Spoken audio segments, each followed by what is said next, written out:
ইসলাম এই পৃথিবীর মানুষকে ভাগ করেছে দুই ভাগে, একটা হলো মুমিন, আরেকটা হলো কাফের। অবশ্যই আমরা ইসলাম ধর্মের এই কথাগুলো বিশ্বাস করি না, মানতেও পারি না। তাই ইসলাম ধর্ম যেভাবে আমাদের উপর সর্বজনীন ভ্রাতৃত্বকে চাপিয়ে দিচ্ছে, সেটা আসলে কখনোই সম্ভব না। ইসলাম মানুষের মধ্যে শুধু বিভেদ তৈরি করে। তাদের মধ্যেও আছে শিয়া, সুন্নি, এছাড়াও ইসলামে আরো 70টা গোত্র আছে।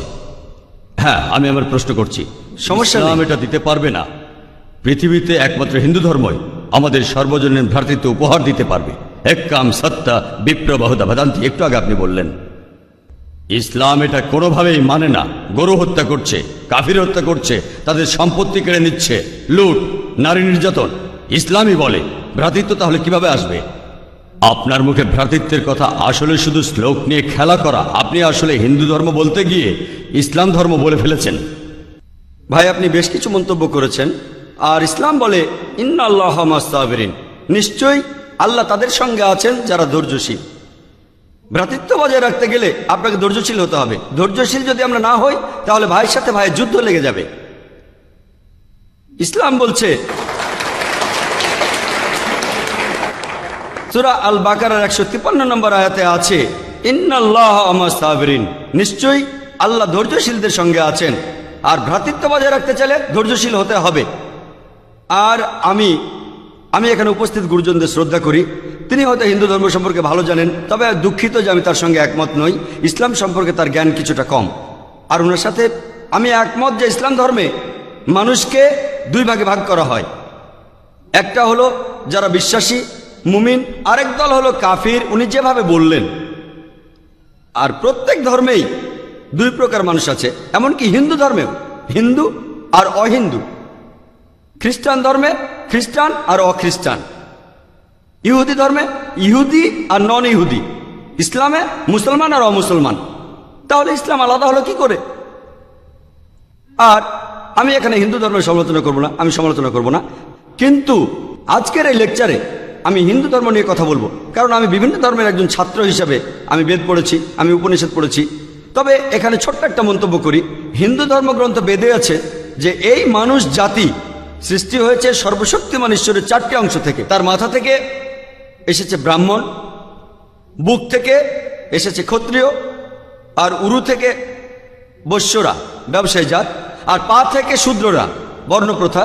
আমি এটা নিয়ে মন্তব্য করতে আসিনি, আমি এটা চাই না। আমি চাই না হিন্দু ভাইদের মনে আঘাত দিতে। ইসলাম ধর্ম এটার অনুমতি দেয় না। আমি এসব নিয়ে মন্তব্য করছি না, কোনো ধর্মের সমালোচনা করছি না, আমি কারো সমালোচনা করছি না। আমি কথা বলছি না যে কোনো ধর্ম ভুল। তবে আপনি যদি ভালোভাবে বেদ পড়ে থাকেন, আপনি এখানে সবাইকে বলতে পারেন বেদ কথা বলে কিনা যে স্রষ্টার মাথা থেকে ব্রাহ্মণ এসেছে, তার বুক থেকে ক্ষত্রিয়রা এসেছে, উরু থেকে এসেছে বৈশ্যরা ব্যবসায়ী জাত, বিদ্বান গোত্র, যোদ্ধা গোত্র, ব্যবসায়ী গোত্র, শূদ্র। শূদ্ররা হলো সবচেয়ে নিম্নবর্ণের। আর ডক্টর আম্বেদকর এটা নিয়ে বই লিখেছেন। আমি সব খুলে বলছি না। হিন্দু ধর্ম আমি ভালোভাবে পড়েছি। আমি হিন্দু ধর্মের অনেক কিছু শ্রদ্ধা করি, বেশ কিছুর ব্যাপারে একমত নয়, এটা আমাকে আপনি বলতে বাধ্য করলেন। পবিত্র কোরআনে সূরা আনামের 108 নম্বর আয়াতে আছে তাহাদিগকে গালি দিও না আল্লাহকে ছাড়িয়ে তাহারা যাহাদিগকে ডাকে, কেননা অজ্ঞানতাবশত তাহারা গালি দিবে আল্লাহ সুবহানাহু ওয়া তাআলাকে। এখানে আমি হিন্দু ধর্মের ভালো দিকগুলো নিয়ে বলেছি। কথাটা হলো তারা এক ঈশ্বরের ধারণায় বিশ্বাস করে। আপনার প্রশ্নের ব্যাপারে বলি যে আপনি বলেছেন মুসলিমরা তারা মানুষ খুন করে, এছাড়াও তারা হত্যা করে। আপনি বললেন গরু, ঠিক আপনি কথা বলেছেন। এই সবগুলো অভিযোগের উত্তর দেওয়া দরকার, সময় এখানে কম, কয়েকটার উত্তর দিচ্ছি। অন্য কেউ প্রশ্ন করেন, আপনাদের সবার ভুল ধারণাগুলো আমি ভেঙে দেব, আমারও ভালো লাগবে। আর ভুল ধারণাগুলো ভাঙিয়ে দিলেই তারা ইসলামকে ভালোভাবে বুঝতে পারবে। এজন্য আমার লেকচারে সবসময় একটা প্রশ্নোত্তর পর্ব থাকে। আর আমরাও বলি যখন কেউ সমালোচনা করে আমারও ভালো লাগে। যত বেশি সমালোচনা হবে তত বেশি বোঝাতে পারবো, তত ভালো করে ইসলামকে বুঝতে পারবেন। আমিও সেটাই করি। ইসলামও বলে সত্যকে ছড়িয়ে দিতে। হিকমার সাথে পবিত্র কোরআনে সূরা নেহালের 125 নম্বর আয়াতে আছে উদু ইলা সাবিলি রাব্বিকা বিল হিকমা ওয়াল মাউযিতিল হাসনা ওয়াজাদিলুম বিল্লাতি আহসান, মানুষকে প্রতিপালকের পথে আহ্বান করো হিকমত আর সদুপদেশ দ্বারা, আর উহাদের সহিত তর্ক করিবে সবচেয়ে উত্তম পন্থায়। যখন বলা হয় আমরা আমিষ খেতে পারবো কিনা, গরু ছাগল কোরবানি দেয় ইত্যাদি, আর অনেক অমুসলিমই বলবে মুসলমান আপনারা সবাই নিষ্ঠুর মানুষ, প্রাণী হত্যা করেন। ভাই আপনাদের আমি বলি একজন মুসলমান খুব ভালো মুসলমান হতে পারে, এমনকি যদি সে পুরোপুরি ভেজিটেরিয়ান হয়।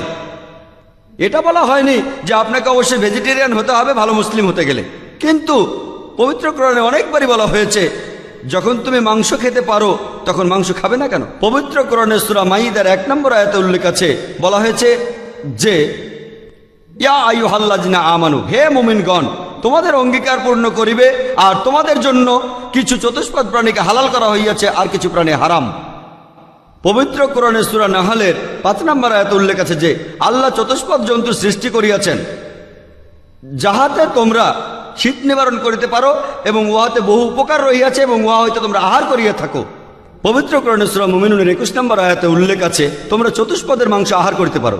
আমরা জানি যে আমিষে, এখানে অনেক ডাক্তার আছেন, আমি একজন মেডিকেল ডাক্তার, এতে অনেক প্রোটিন আছে, প্রচুর আয়রন আছে, আর এগুলো খুবই সুস্বাদু। আর এইসব আমিষ জাতীয় খাবারে আপনি যে প্রোটিন পাবেন, এই পরিমাণ প্রোটিন আর কোথাও পাবেন না, আপনি পাবেন না। নিরামিষের মধ্যে সয়াবিনে আপনি সবচেয়ে বেশি প্রোটিন পাবেন, সেটাও আমিষের প্রোটিনের চেয়ে অনেক কম। আর এবার আমি গরু হত্যা নিয়ে কিছু কথা বলি। যদি হিন্দু ধর্মগ্রন্থগুলো পড়েন, আমি এখানে কোন ধর্মের সমালোচনা করছি না, ভাই একটা প্রশ্ন করেছেন তাই আমাকে সত্য কথাটা বলতে হবে। হিন্দু ধর্মে আমিষ খাওয়ার অনুমতি দেওয়া হয়েছে। হিন্দু ধর্মগ্রন্থে দেখবেন সাধু সন্তরা আমিষ জাতীয় খাদ্য খায়, এমনকি গরুর মাংস। পরবর্তীতে অন্যান্য বেশ কিছু ধর্মের প্রভাবে, যেমন ধরুন জৈন ধর্ম ইত্যাদি, মানুষের উপর অহিংসার দর্শনের প্রভাব এসে পড়ল, তারা প্রাণী হত্যা বাদ দিল, তারা এই দর্শনটাকে তাদের জীবনধারায় যোগ করলো। তবে ইসলাম ধর্ম প্রাণীদের অধিকারের কথা বলে থাকে। শুধু প্রাণীদের অধিকার নিয়ে আমি একটা লেকচার দিতে পারি। পবিত্র কোরআনে আছে পশুর উপর বেশি বোঝা চাপিও না, তাদের প্রতি সদয় হও, তাদের খাদ্য দাও, কিন্তু প্রয়োজনে তোমরা তাদের মাংসও খাইতে পারো।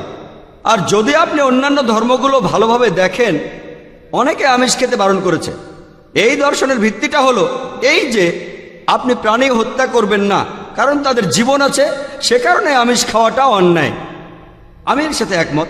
যদি কোনো মানুষের পৃথিবীতে মানুষ হত্যা না করে থাকে, সেখানে আমিই থাকবো সবার উপরে। সর্বজনীন ভ্রাতৃত্ব হিন্দু ধর্মে আছে যে সব প্রাণী আপনার ভাই। প্রত্যেক প্রাণী হোক সে সাপ, পাখি অথবা পতঙ্গ। আমি আপনাদের একটা প্রশ্ন করছি যে কোন মানুষটা হাজার হাজার ভাইকে না মেরেও 5 মিনিটের জন্য বেঁচে থাকতে পারে? এখানে যারা মেডিকেল সায়েন্স পড়েছেন তারা ভালো বুঝতে পারবেন যে আপনারা যখন নিঃশ্বাস নেন তখন আপনার শরীরে প্রচুর ময়লা জীবাণু ঢুকে, সেগুলোকে মেরে ফেলেন। তার অর্থ এই ধর্মে বাঁচার জন্য আপনার ভাইদের আপনি মেরে ফেলছেন। ইসলামের সর্বজনীন ভ্রাতৃত্ব বলে মানুষ জাতির প্রত্যেকেই আপনার ভাই।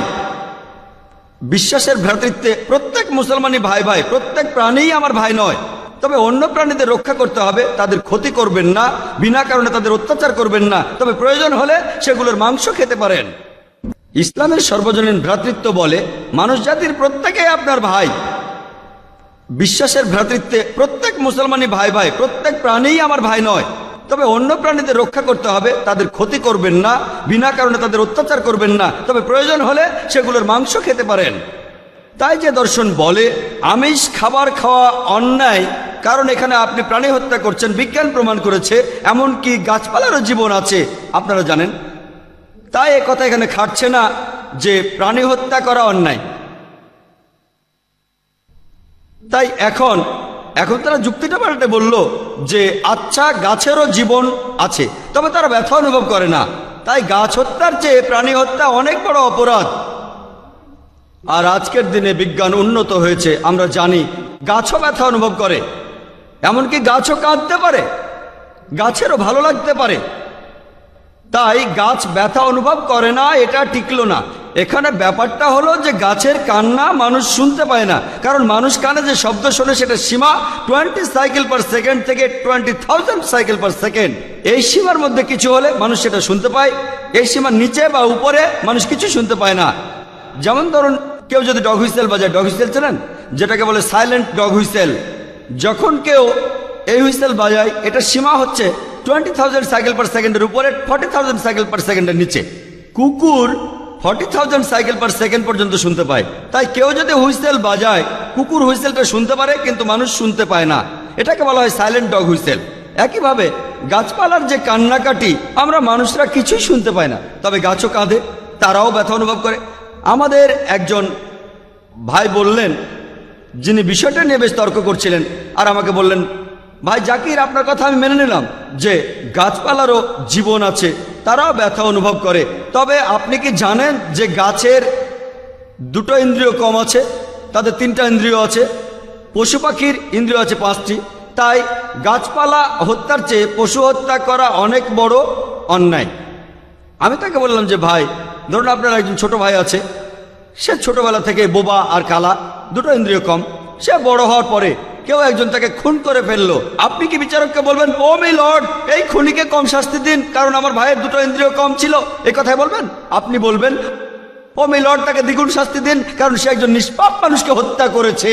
তাই ইসলামে এটা কোনো যুক্তি নয় যে দুটো বা তিনটা ইন্দ্রিয়। পবিত্র কোরআনে সূরা বাকারার 168 নম্বর আয়াতে আছে, যে বৈধ খাদ্যবস্তু আছে তাহা তোমরা আহার করো।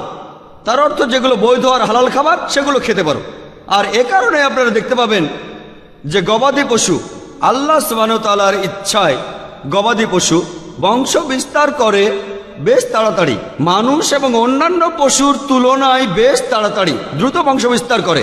যদি আপনার কথা মেনে নেই যে মানুষ কোনো গবাদি পশু খাবে না, তাহলে পৃথিবীতে গবাদি পশুর পরিমাণ অনেক বেড়ে যাবে, অনেক বাড়বে।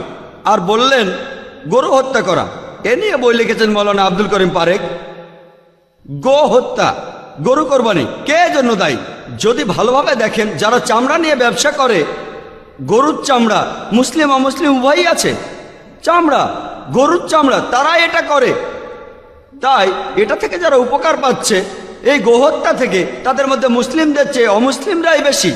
তাই যদি ইতিহাস ভালোভাবে জানেন আর যুক্তিও ভালোভাবে বোঝেন, আমরা জানি আল্লাহ বলেছেন যে বৈধ খাদ্যবস্তু আছে তাহা তোমরা আহার করো, যদি এটা খান এতে কোনো সমস্যা নেই। এছাড়াও যদি ভালোভাবে দেখেন, তৃণভোজী প্রাণীর দাঁতগুলো যদি দেখেন,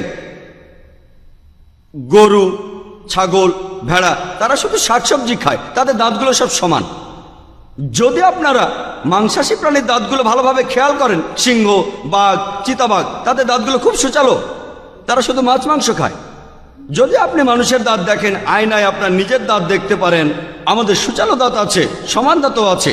যদি সর্বশক্তিমান ঈশ্বর আমাদের শুধু নিরামিষই খেতে বলতেন, তাহলে আমাদের সুচালো দাঁত দিলেন কেন?